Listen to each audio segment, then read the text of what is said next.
Jangan lupa subscribe, like, and share. Makanya orang tua itu levelnya langsung setelah Allah. Wa qadha rabbuka alla ta'budu illa iyyah. Langsung wabil walidaini ihsana. Ihsan. Lihat lagi penggunaan kata ihsan dalam hadis Nabi.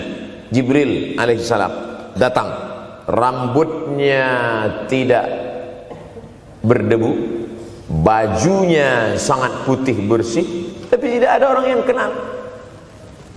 Diriwayatkan oleh Sayyidina Umar ibn al-Khattab radhiyallahu anhu, aku melihat ada seorang laki-laki rambutnya sangat hitam dan bajunya sangat putih, tapi kami tidak ada yang kenal.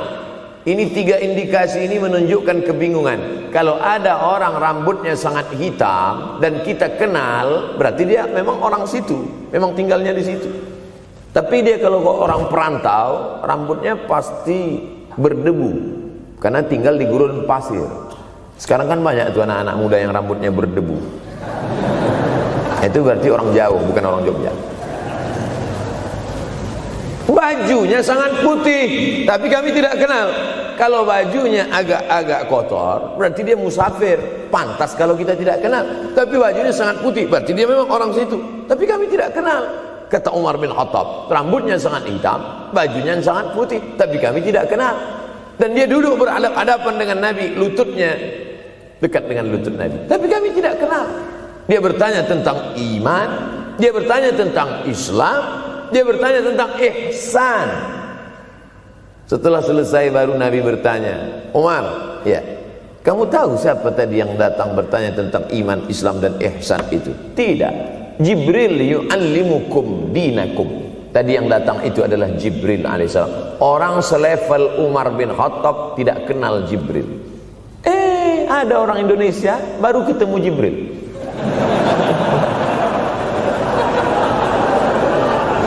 Umar bin Khattab kalau lewat di suatu jalan, kalau Umar bin Khattab lewat jalan Sudirman, maka setan lari ke jalan lain. Ini ada orang satu perjalanan sama setan, ngaku kenal dengan Jibril alaihissalam. Makanya kalau baca hadis, satu hadis, tapi analisa dari hadis itu banyak sekali. Umar tidak kenal dengan Jibril kecuali setelah Nabi Muhammad SAW yang bercerita mengenalkan. Dari mana Nabi tahu? Nabi dapat wahyu dari Allah Subhanahu wa ta'ala. Tapi ada analisa lain. Apa maknanya? Allah menggunakan kata ihsan untuk orang tua, Nabi menggunakan kata ihsan untuk Allah. Ihsan untuk Allah, anta'budallaha ka'annaka tarah, kau sembah Allah seakan-akan engkau melihat dia. Fa illam takun tarah, kalau kau tidak bisa melihat dia, fa innahu yarak, sesungguhnya dia yang selalu melihatmu. Tidak pernah putus ihsan. Ihsan Allah kepada kita, tidak pernah putus pengawasan Allah. Bagaimana ihsan kita kepada orang tua? Tak pernah putus bakti walaupun dia sudah meninggal dunia. Makanya kita tetap membaca walaupun dia sudah masuk liang lahat, jam 2 malam bangun, Rabbil firli wali walidayya warhamhuma kama rabbayani shaghira. Ada seorang sahabat Nabi namanya Sa'ad. Sa'ad sudah jadi bahasa Indonesia. Banyak juga orang Indonesia laki-laki sifat Sa'ad. Orangnya Sa'id, artinya bahagia. Sa'adah, kebahagiaan. Jenenge sapa? Sa'adah. Itu dari bahasa Arab. Sa'adatun, bahagia. Datanglah seorang laki-laki bernama Sa'ad menjumpai Nabi SAW. Ya Rasulullah, wahai Rasulullah, ummi matat, ibu saya sudah meninggal dunia. Afa atasaddaqu anha, kalau saya bersedekah kira-kira pahalanya sampai apa tidak untuk almarhumah ibu saya? Kata Nabi, tasaddaq, silakan engkau bersedekah. Ayu sadaqatu afdal, sedekah apa yang paling afdal? Saqiyul ma, memberi air minum. Memberi air minum, niatkan untuk almarhum almarhumah, kata Nabi, tasaddaq, silakan sedekah. Langsung tanpa pikir panjang, apa kata Sa'ad? Idzan ahfiru bi'ran, Kalau begitu saya gali sumur sekarang juga, sumurnya saya wakafkan dengan niat almarhumah. Oleh sebab itu yang orang tuanya sudah meninggal dunia, pulang dari sini jangan gali sumur, cukup telepon, assalamualaikum, sumur bor. Cari pondok pesantren yang kesulitan air, pergi ke kaki-kaki gunung, orang mencari air satu jerigen mikul 5 km jalan. Di situ tempat minum lembu, kerbau, di situ juga mereka mengambil air. Cari, galikan, mengalir air sumur untuk mereka, mengalir pula sampai ke liang lahatnya. Itu bakti kita. Pulang dari sini, cari pondok pesantren, panti jompo, panti yatim. Assalamualaikum Bapak pimpinan yatim. Saya lihat ini kamar mandinya sedikit, orang antri banyak, keran air tidak ada. Gimana ini? Berapa lagi yang perlu sumur bor di sini? Kami perlu kira-kira 5. Insya Allah. Bapak mau bantu? Enggak, nanya-nanya aja. Nih, ini akan menolong di hadapan Allah Subhanahu wa Ta'ala. Tapi kalau dia masih hidup, masih ada, senangkan hatinya. Pulang dari Universitas Ahmad Dahlan Yogyakarta dengan membawa selembar kertas. Apa itu? Transkrip nilai semester ini IP 4. Siapa yang tidak bangga? Bangga orang tua. Saya pulang dari Mesir, saya bawa ijazah LC. Satu lagi ijazah dari Maroko, MA. Ini mak, ijazah LCMA. Saya lihat dia nampaknya tak bahagia.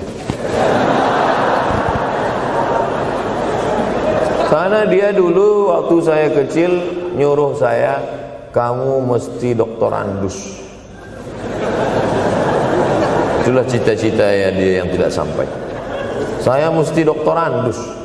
Di mana mau mencari titel doktorandus sekarang? LCMA. Saya bilang, mak, ini LCMA ini lebih hebat dari doktorandus. Artinya apa? Bahwa menyenangkan hati orang tua itu ketika hati dia terbuka, bahagia, disitulah pintu-pintu rezeki itu terbuka. Turun barokah-barokah itu. Buah kalau matang itu dijolok, jatuh. Dan menjatuhkan rahmat Allah itu, membuka pintu-pintu langit, mengetuk pintu-pintu rahmat dan ridha Allah dengan ridha orang tua. Makanya kata Nabi, ridha Allah fi ridhal walidain. Kalau Allah ridha, maka semua yang kau mau dia berikan. Orang kalau sudah ridha itu artinya senang. Orang kalau sudah senang, semua dia kasih. Apa yang ada di tangannya, itu dia berikan. Tadi malam sampai di hotel, datang seorang jamaah, buka cincinnya. Cincin paling dia sayang, dia kasih ke saya. Laki-laki. Nah nih Ustaz Somad, ambil. Duduk saya tadi, duduk, datang anak muda, dia lihat saya tak pakai sorban, dikasihnya sorban. Cuman akadnya belum jelas apa ngasih atau pinjam, Allah. Orang kalau sudah senang hatinya, semua dia kasih. Begitulah orang kalau sudah dapat ridha Allah Subhanahu wa Ta'ala. Kita baru berharap dapat ridha Allah. Makanya habis salat subuh selalu diajarkan, raditu billahi rabba. Aku ridha engkau sebagai Rabbku ya Allah. Apakah Allah ridha terhadap kita? STJ, status tak jelas. Cara mendapatkan ridha Allah, pancing dengan ridha orang tua. Senangkan hatinya, terbuka pintu rezeki. Makanya sulit hidup kita, sempit. Dari kerut kening kita udah kelihatan. Kenapa? Karena tidak ada ridha Allah, akibat tidak pernah menyenangkan hati orang tua. Senangkan orang tuamu, jadikan dia seperti raja, maka rezekimu akan melimpah seperti rezeki raja-raja. Bukan hadis Nabi, dapat saya dari grup WhatsApp.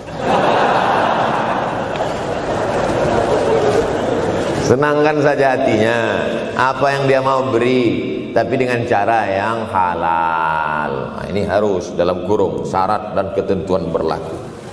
Jangan gara-gara ceramah ini nanti pulang kalian ke rumah, papa, mama, ini ada mobil, ini ada rumah, ini berangkat pergi haji. Wow, orang tua senang, 2 bulan masuk KPK. Innallaha thayyibun, Allah maha suci, la yaqbalu illa thayyiban, Allah tidak menerima kecuali yang suci-suci saja. Wa anfiqu, berinfaklah, wa anfiqu, bersedekahlah, wa anfiqu, berwakaflah, wa anfiqu, berzakatlah, min thayyibat, yang baik-baik. Yang tidak baik tidak diterima Allah Subhanahu wa taala. Kamu lagi ngapain? Nyuci. Lagi ngapain? Nyuci. Pakai air apa? Air kencing. Begitu kata Syekh Abdul Wahab Asy-Sya'rani dalam kitabnya Tanbihul Mughtarrin. Tanbih, peringatan. Mughtarrin, pada orang yang tertipu menyangka sedang berbuat baik padahal sebenarnya tidak baik. Itu yang disindir Allah dalam Al-Quran. Wa yahsabuna annahum yuhsinuna sun'a, mereka menyangka sedang berbuat baik. Ini juga tidak betul. Niatnya sudah baik, membahagiakan orang tua, tapi caranya tak betul. Mama, papa, alhamdulillah kuliah saya sudah selesai, ini skripsi saya.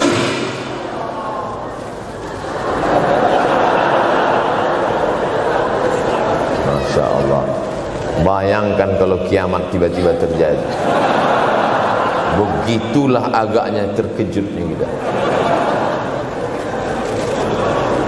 Kiamat terjadi tapi belum sempat berbakti kepada orang tua. Dosa belum sempat meminta maaf. Silap dan salah berapa kali kita kencing di kainnya yang bersih. Berapa kali dia tidak jadi tahajud gara-gara kita menangis dari Isya sampai subuh. Pakai pengawet nangisnya. Tapi kita tak pernah sadar itu. Kita menganggap kita di dunia ini dibesarkan angin. Kita menganggap kita ini bangsawan, bangsa yang hidup di awan. Berapa kali dia tidak jadi sholat duha gara-gara kita kencing. Berapa kali nasi yang sudah mau disuap masuk ke mulutnya tak jadi. Bahkan dia tidak makan sama sekali. Dan berapa kali makanan dia belikan hanya untuk susu, hanya untuk menyenangkan kita. Pernah kita balas. Dan dia tidak pernah minta balas itu. Oleh sebab itu siapa yang mengingatkan? Abdul Somad diberikan judul berat ini. Judul yang paling berat ceramah tentang orang tua, tentang ibu, tentang ayah. Jarang saya mau menerima judul-judul pengajian. Ini pun dikasih tahu setelah sampai di sini. Maka saya belok-belokkan dikit. Air mata udah mau menetes, belokkan lagi. Nanti kalau saya nangis di sini, siapa yang ceramah kalau saya nangis? Oleh sebab itu maka yang orang tuanya masih ada, beruntung dan bertua, bawakan dia rumah makan. Ada sahabat saya namanya Ustadz Lukman di Pontianak. Pontianak, bukan kuntilanak. Mereka punya program namanya Bawa Ibu ke Rumah Makan. Keren nama programnya. Bawa orang tua ke rumah makan. Nanti hari libur adik-adik anak-anakku sekalian libur, bawa ayah bawa ibu ke rumah makan. Ketika Ustadz Lukman cerita itu ke saya, Ustadz Somad, kita punya program baru nih. Apa nama programnya Ustadz? Bawa ibu ke rumah makan. Alhamdulillah Ustadz Lukman, seluruh rumah makan di Pekanbaru tempat tinggal saya itu semua sudah saya bawa emak almarhumah saya. Saya bawa sup tunjang, saya bawa rendang, saya bawa goreng ayam, saya bawa goreng puyuh, saya bawa. Cuman ada rumah makan ular sawah itu yang tak saya bawa singgah. Lain dari itu sudah saya bawa. Tak ada penyesalan dalam hati, senangkan hatinya. Apa pakaian yang dia suka? Orang tua itu tidak minta yang besar, asal ada saja. Pulang dari Yogyakarta sampai ke rumah, ini tadi ada nampak sedikit tanda terkenang. Kalau banyak makan sendiri. Ketika dia senang melihat itu, bahagia hatinya, nampak senyum di tepi bibirnya, pada saat itulah rahmat Allah terbuka. Pada saat itulah ridha Allah datang. Mengapa sulit mencari pekerjaan? Mengapa payah mencari penghidupan? Salah satu yang mempersempit ridha Allah itu adalah karena tidak berbakti kepada orang tua. Oleh sebab itu maka judul tema yang diberikan birrul walidain, berbakti kepada orang tua, bahagiakan. Ini ada juga ini anak-anak yang sudah sukses ini, papa, mama sudah meninggal, papa jangan risau, silakan terbang ke Yogyakarta, ada adik di sana, silakan terbang ke Surabaya, ada kakak di sana, silakan terbang ke Kuala Lumpur, ada keluarga di sana, jangan hiraukan. Kata bapaknya, kalian terbangku saja kalian pikirkan, kemana aku hinggap tak kalian pikirkan. Ada sebagian orang ketika ibunya meninggal dunia, marah dia, mengamuk dia anggap kebahagiaan itu sudah hilang, padahal membahagiakan orang tua dua-dua adalah tanggung jawab kita. Kalau dua-duanya sudah tidak ada Pak Ustadz, masih ada keluarga. Ada keluarga. Al-khalah bimasabatil saudara ibu, kakak ibu, adik ibu, sama seperti ibu. Sambung lagi silaturahim, buat dia senang, buat dia bahagia. Man ahabba yubsatalahu fi rizqihi, siapa yang mau lapang rezekinya, wa yunsa'alahu fi azarihi, dipanjangkan umurnya, falyasil rahimahu, hendaklah dia menyambung tali silaturahim. Saya ceramah di satu kota.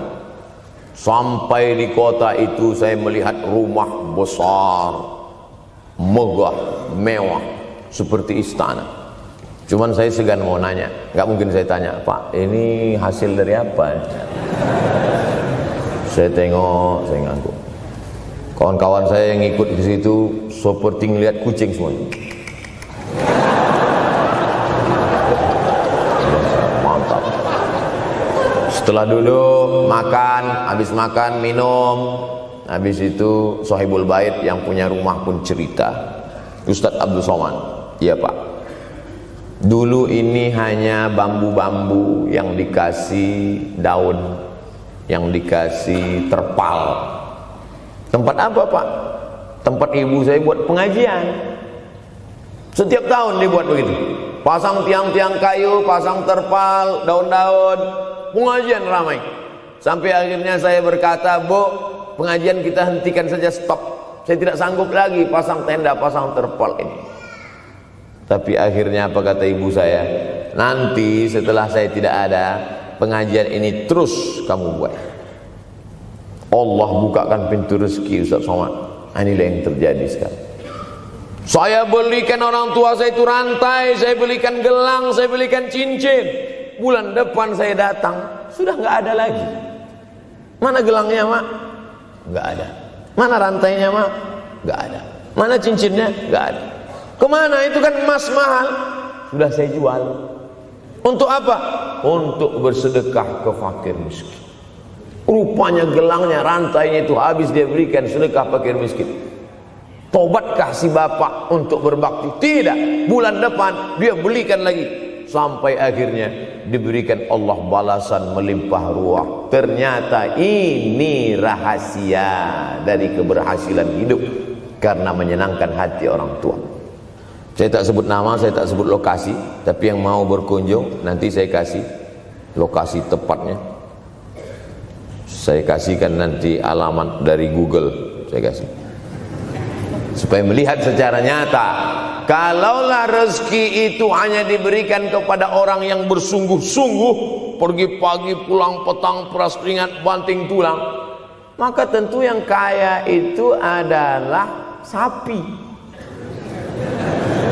yang membajak dari pagi sampai sore.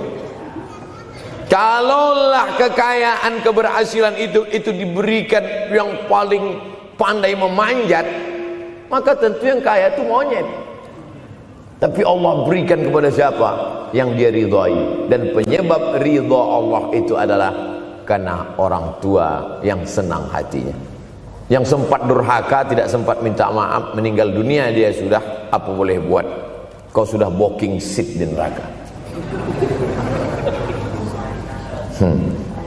Yang sudah sempat durhaka, tidak sempat minta maaf, meninggal dunia gara-gara dia pecandu narkoba, pemabuk, pezina, mati. Orang tua dalam keadaan susah. Berapa kali saya ketemu ibu-ibu selesai pengajian, pergi saya ke tempat parkir, ibu tua 70 tahun menangis. Ibu nangis, kenapa bu? Anak saya Pak Ustadz. Kenapa dia?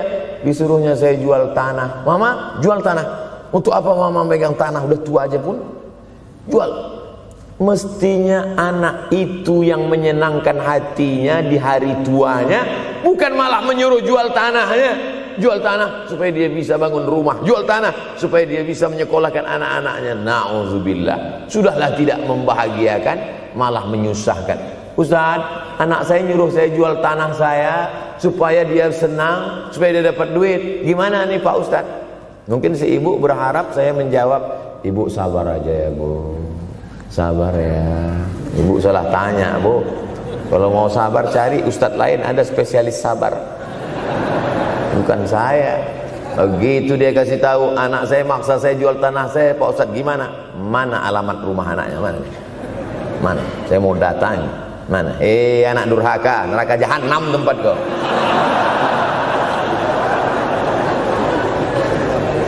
Tak mau dia ngasih alamat.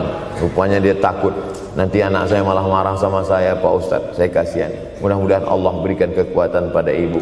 Tapi cerita ini bukan satu dua contoh kasus. Ternyata zaman sanggup memperkarakan pengadilan hanya karena sebatang pohon kayu. Atau cuma saya yang dapat berita aja? Adik-adik ada juga dapat kiriman itu? Sanggup memperkarakan sebatang pohon kayu. Padahal kalau kau jual semua kebunmu itu, belum tentu dapat menebus. Datang seorang laki-laki mengadu kepada Nabi Muhammad SAW. Ya Rasulullah, ini bapak saya ini kurang ajar sekali. Bapaknya kurang ajar. Diambilnya harta saya ya Rasulullah. Gimana ini ya Rasulullah? Apa kata Rasulullah SAW? Anta wa maluka li abik. Anta sampai ke tempat kita jadi ente. Anta wa maluka, ente, harta ente, li abik, punya bapakmu. Jangankan hartamu yang di rumah itu, dirimu pun punya bapakmu. Nabi membela, seolah-olah Nabi berkata, apa yang diambil itu belum ada apa-apanya dibandingkan melepuh kulitnya untuk memberikan engkau sesuap makanan yang halalan thayyibah. Orang yang durhaka pada orang tuanya, insya Allah anaknya juga akan durhaka kepada dia. Oleh sebab itu maka jangan pernah durhaka. Kalau sempat durhaka lalu kemudian meninggal dunia dia Pak Ustadz, sudah meninggal pun tetap masih bisa berbakti. Pertama dengan doa, kedua dengan sodakoh. Kalau kebetulan rezeki banyak sodakoh. Kalau tidak ada rezeki melimpah, doa. Bangun malam, Rabbi firli wali walidayya warhamhuma kama Rabbi firli, ya Tuhanku ampunkan aku, wali walidayya, ibu dan ayahku, warhamhuma, sayangi mereka berdua, kama, sebagaimana Rabbayani shaghira, sebagaimana mereka mendidik aku. Coba kita lihat susunan kalimatnya, seperti ada kekeliruan kalimat. Na'udzubillah, mana mungkin kalimat Allah keliru. Allah ingin menegur kita, sayangi mereka sebagaimana mereka mendidik aku. Mestinya kalimatnya kan tidak begitu. Sayangi mereka sebagaimana mereka menyayangi aku. Tapi ternyata sayang belum tentu mendidik. Tapi mendidik pasti sayang. Karena bunyi kalimatnya, sebagaimana mereka mendidik aku. Jadi banyak juga anak-anak ini tidak sayang karena salah didik. Disangka sayang itu dengan ngasih motor, disangka sayang itu dengan ngasih gadget, disangka sayang itu dengan ngasih transfer uang yang berlebihan. Belum tentu sayang. Dulu ada insinyur arsitek yang membangun salah satu rumah keluarga saya. Kuliahnya di Jogja. Cerita dia, dulu saya kuliah di Jogja, Ustadz Abdul Somad, insinyur. Terus teman kami sakit di kos-kosan. Kami bingung mau nelpon siapa. Akhirnya datang mobil mewah, parkir polisi, tentara, ramai. Barulah kami tahu rupanya dia anak menteri. Jadi sayang orang tua itu bukan mesti dibelikannya apartemen, dibelikannya mobil, belum tentu. Boleh jadi itu justru menjerumuskan anak. diberikan apartemen, diberikan mobil mewah. Habis 2 bulan kena virus HIV AIDS. Tapi kalau dibuatnya kita jauh, saya yakin adik-adik kuliah di Universitas Ahmad Dahlan, ada yang dari timur Indonesia, ada yang dari Sumatera, lalu kemudian di tengah kesendirian, belum makan, uang kos belum bayar, transfer macet, datang setan berbisik, hei, sebetulnya kau anak yatim piatu yang dibuang. Bukan, orang tuamu bukan tidak sayang, dia hanya sedang ingin mendidik supaya engkau menjadi anak yang mandiri. Maka nanti kalau sedang duduk termenung gitu, tiba-tiba datang bisikan, pergilah cari jembatan, terjunlah. Maka saat itu katakan dalam hatimu, lawan, hei setan, orang tuaku sayang kepadaku, dia hanya ingin supaya aku mandiri. Ada orang tua yang salah didik kepada anak-anak, sampai mengikat tali sepatu pun anak tidak pandai. Baru mau mengikat tali sepatu, sudah diikatkan. Baru mau makan, sudah disuapkan. Akhirnya anak tidak punya keberanian untuk hidup. Harta dia punya, uang dia punya, materi dia ada, satu yang dia tidak punya, tidak ada mental. Tapi anak-anak, adik-adik Universitas Ahmad Dahlan adalah orang yang punya keberanian untuk hidup. Betul? Yang di hadapan saya ini, siapa yang tidak punya keberanian hidup? Ini yang jam 5:30 masih belum hidup lagi. Ada ini tidak punya keberanian untuk hidup, hidupnya terlambat. Tapi mahasiswa Universitas Ahmad Dahlan punya keberanian untuk hidup. Bahkan mungkin dia lebih dulu hidup daripada saya. Lebih dulu bangun dia tadi. Alhamdulillahillazi ahyana ba'da ma amatana wa ilaihin nusyur. Tengok jam. Oh, rupanya masih jam 1, tidur lagi. Saudara yang dimuliakan Allah Subhanahu wa taala. Maka my life, my adventure, hidup saya adalah petualangan saya. Ini yang mau kita harapkan, berani menghadapi tantangan. Ada orang yang menganggap hidup ini ya simpel-simpel aja lah Pak Ustaz.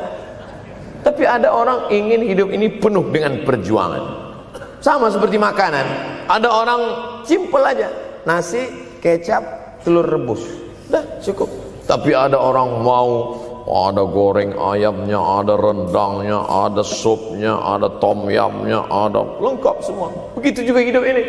Ada orang yang simpel aja, ambil goreng ikan, makan. Tapi ada satu lagi enggak, pergi naik mobil sampai ke tepi hutan, naik motor, habis itu nyewa speedboat sampai di tengah laut mancing, ujung-ujungnya ikan juga.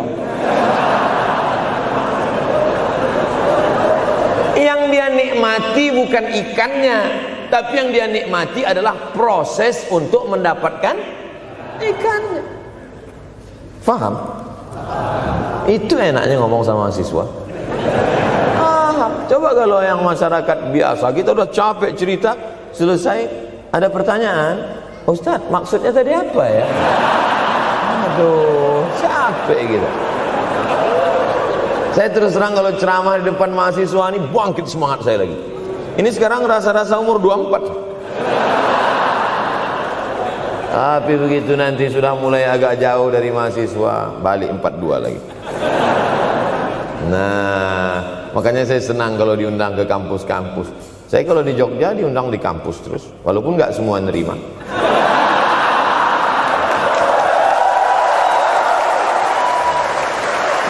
Saudara yang dimuliakan Allah Subhanahu wa taala, maka kita harus sering-sering bersama. Apa ini takbir? Takbir itu ngusir setan. Tadi saya ceramah jam 4:30, sekarang sudah jam 5:30 Artinya saya sudah ceramah 70 menit. Ini sudah keluar dari kode etik. Karena di mana-mana saya ceramah 60 menit. Kenapa bisa Ustaz Somad ceramah 70 menit di Universitas Ahmad Dahlan ini? Kenapa? Semangat yang membuat kita. Padahal berdiri lagi. tahan, belum sarapan lagi. Tahan. Artinya apa? Yang membuat kita kuat itu bukan materi, bukan makanan, tapi semangat.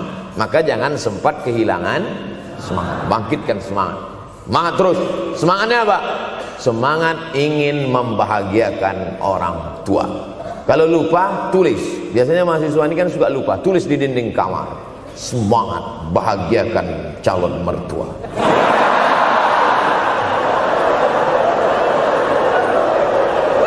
Nanti teman kos-kosan datang ngelihat, loh, kata Ustaz Somad kan orang tua, kenapa ente buat mertua? Sedangkan mertuaku saja kebahagiakan, apalagi orang tua.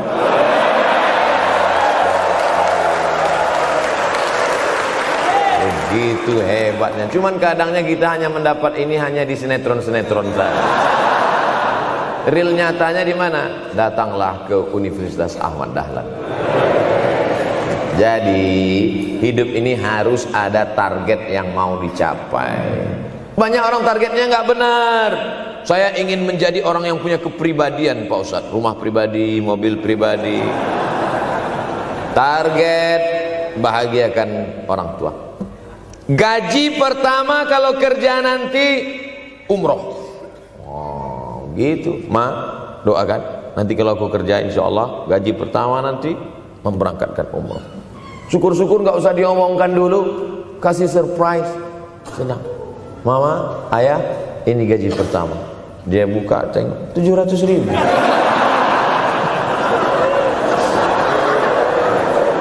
Menangis dia menerima gaji pertama itu, bukan karena harunya sikit.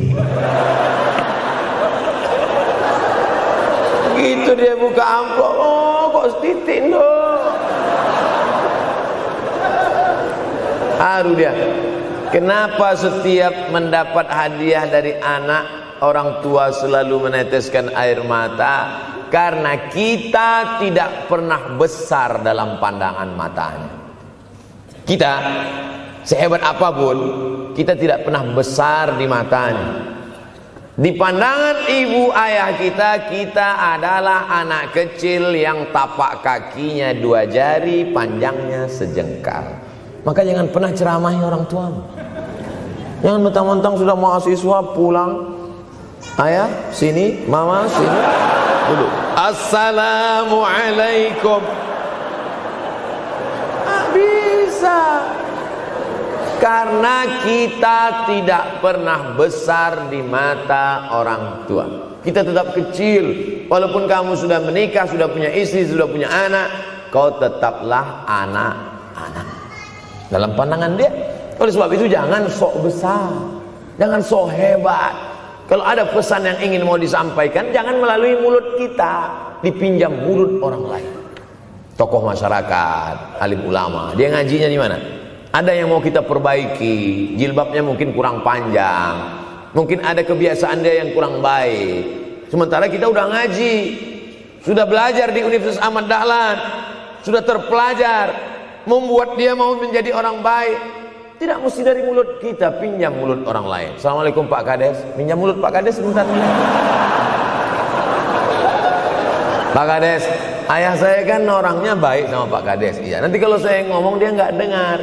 Jadi saya mohon tolong Pak Kades. Pak Kades, ayah saya sampai sekarang belum sholat Pak Kades. Jadi tolong Pak Kades nasihati dia. Kata Pak Kades, saya juga nggak sholat. Hancur dunia persilatan. Oleh sebab itu senangkan. Ini banyak anak-anak yang udah ngaji, yang sudah aktivis masjid, merasa ingin orang tuanya baik, dia sendiri menceramahi, nggak ketemu, nggak connect dia. Ayah sini, orang yang tidak sholat neraka jahanam tempatnya. Sakit hati, meleleh air matanya. Sekali kau buat air matanya menetes, maka kau akan berenang dalam kesengsaraan. Jangan pernah buat dia menangis. Kalau dia nangis haru Pak Ustadz, nggak apa-apa. Cuman kita kan sulit membedakan mana air mata haru, mana air mata sedih. Sama-sama bentuknya air mata. Makanya ada ungkapan jangan menangis air mata buaya. Kenapa selalu kalau disebut air mata buaya? Karena memang buaya menangis bukan karena sedih, tapi karena kekenyangan. Buaya kalau habis makan orang, keringat, buaya itu tidak ada pori-porinya. Kita kalau berkeringat kan keluar pori-pori, ini keluar air. Buaya nggak ada. Satu-satunya tempat air keluar, nah itulah. Makanya menangis buaya, keluar air mata buaya. Maka jangan sampai kita nangis karena kekenyangan. Haru dia melihat pemberian kita. Di saat itu menetes air matanya, berdoa, dia memanjatkan doa, mengetuk pintu-pintu langit, terbuka. Masya Allah. Tembus. Pantasan doa mahasiswa Universitas Ahmad Dahlan kabul, rupanya pintu terbuka. Doa kepada Allah Subhanahu wa taala. Kadang-kadang kita merasa doa kita yang dikabulkan Allah, kadang-kadang kita merasa sok hebat. Setelah dia meninggal dunia, barulah kita sadar rupanya selama ini kita hanya menumpang doa. Numpang, bukan doa kita yang dikabulkan Allah ternyata, tapi doa dia. Tapi dia tidak pernah cerita itu. Dia nggak pernah ngomong. Apa pernah dia panggil kita? Sini sebentar. Aku sudah capek doain itu. Pernah dia bilang itu. Dia cukup mengadu tengah malam, ya Allah, anakku ini jadikan dia berhasil kuliahnya, ya Allah. Sudah hampir 14 semester nggak selesai-selesai. Dia mengadu kepada Allah Subhanahu wa taala. Ma, aku susah ini sekarang. Susah kenapa? Skripsiku ditolak terus. Pembimbing kemarin itu mempersulit terus. Berdoa dia tengah malam, ya Allah, lapangkan hati pembimbing itu supaya anakku cepat, ya Allah. Kalau enggak, matikan dia, ya Allah. Kabul. 2 hari setelah itu meninggal. Tapi kita tidak bisa request. Oleh sebab itu maka banyak-banyak dekatkan kepada orang tua, senangkan. Saya ceramah di Malaysia, dibawa jamaah ke mall. Ustaz Samad, esok kita tak ada tazkirah, tak ada tausiah. Kita nak pusing-pusing. Pusing-pusing maksudnya mutar-mutar. Pergilah kami ke mall. Sampai di lantai atas saya lihat anak-anak muda nyuapin orang tua. Ada restoran mahal, mewah. Itu kabarnya kalau mampir di restoran itu, makan, itu banyak yang nangis melihat harganya.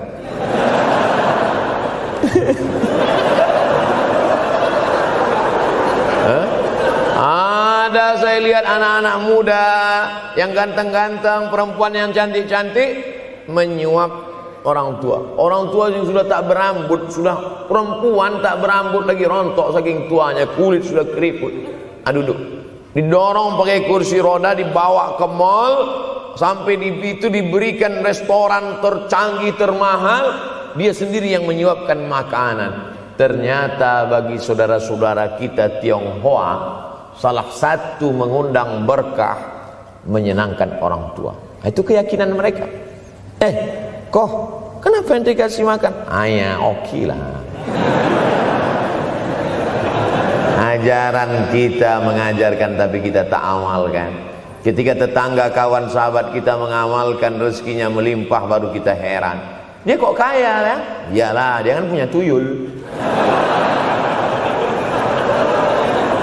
Tuyul mana bisa bawa duit banyak? Nih keberkahan. Oleh sebab itu, jangan cuma sekedar ngaji-ngaji aja. Pulang dari sini, kalau memang tinggal di Yogyakarta atau di luar nanti pas liburan, sisihkan uang, bawa dia ke mall, bawa dia ke restoran, senangkan hatinya, bawa dia jalan-jalan. Cuman tetap juga yang logis. Kalau dia udah tua, janganlah dikasih kacang goreng. Sesuaikanlah, agar-agar kasih. Enggak perlu dikunyah. Kiri kanan gol, kiri kanan gol. Orang tua bawa kasih kacang, menyiksa itu. Saudara yang dimuliakan Allah Subhanahu wa taala, kenikmatan yang terbesar adalah ketika orang tua masih ada bersama kita. Kalau sudah tak ada, nanti saat Idul Fitri, Allahu Akbar, Allahu Akbar, Allahu Akbar, la ilaha, barulah menetes air mata. Mama. Saya kalau sudah menengok orang menangis terlalu berlebihan mengenang orang tua, ini pasti ada, kalau bahasa kampung kami, something wrong. Ini pasti ada sesuatu ini. Karena orang kalau sudah habis tumpah, dia tidak akan menetes lagi. Tumpahkan kasih sayangmu itu sampai habis ludes, dia tidak akan menetes lagi. Tak ada penyesalan, karena semua sudah kita berikan. Kalaupun menangis hanya tetesan kasih sayang. Tapi kalau sampai mencakar dinding, mama, ini pasti. Saya kalau ada orang yang menyesal sampai mencakar dinding, mau saya antukkan aja kepala yang gede. Dulu waktu hidup kenapa enggak opti? Sekarang udah mati baru kau menangis kan?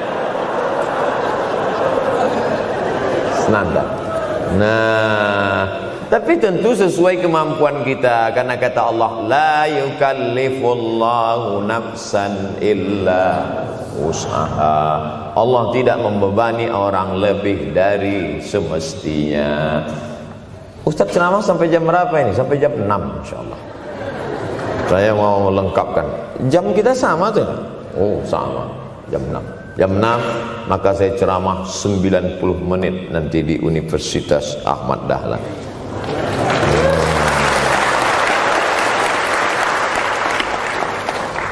Berceramah di Universitas Ahmad Dahlan merupakan suatu kebanggaan bagi Abdul Somad. Kenapa begitu? Saya pengagum Kiai Haji Ahmad Dahlan, termasuk ulama yang saya kagumi. Lalu kemudian apa kekaguman di antara kekaguman Ustadz terhadap Kiai Haji Ahmad Dahlan? Beliau punya keberanian untuk melawan arus TBC, tahayul, bid'ah, coerafat. Dia berani melawan itu. Dan akhirnya, dan beliau tidak membangun ketokohan. Tidak yang dibangkitkan itu Ahmad Dahlannya, tapi yang dibangkitkan itu metodenya. Yang dibangun itu relnya. Sehingga nanti kalau kereta apinya lapuk, tetap akan ada kereta api baru yang lewat di rel ini. Ini yang dibangun. Dan akhirnya sampai hari ini saya sedang berada di hadapan kereta api yang baru. Ada Thomas.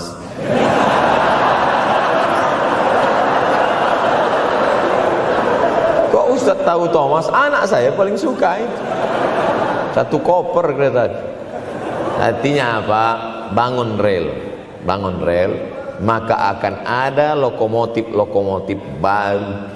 Dunia boleh berganti, zaman boleh berubah. Idza waqa'an ala ahadikumul qiyamah, kalau kamu sudah mau mati, wa fi yadihi fasilah, di tanganmu ada bibit korma.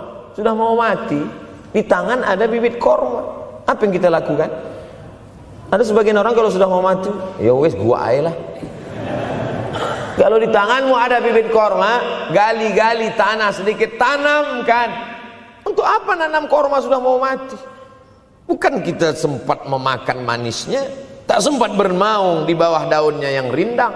Bukan kita yang menikmati, tapi ada orang lain dan pahalanya mengalir ke makam kita.